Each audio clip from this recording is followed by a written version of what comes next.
కలిగిన వాడు. ఏం కలిగిన వాడు? అమ్మా ఈరోజు నీకు ఆ బాధ్యత ఉందా?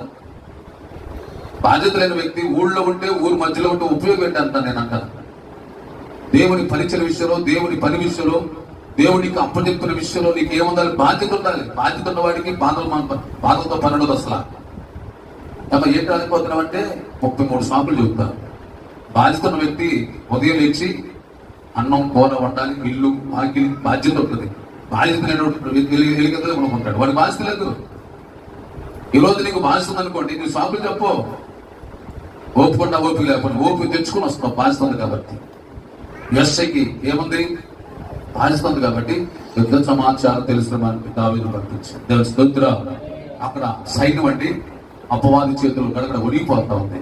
దావీదు రోషం తెచ్చుకున్నాడు. దావీదు పౌరుషం తెచ్చుకున్నాడు. ఎందుకంటే ఎస్ఐ చేయలేకపోయినా సరే చేయగలిగే మార్గాలు తెచ్చుకున్నాడు. అమ్మా నీ జీవితంలో దేవుడు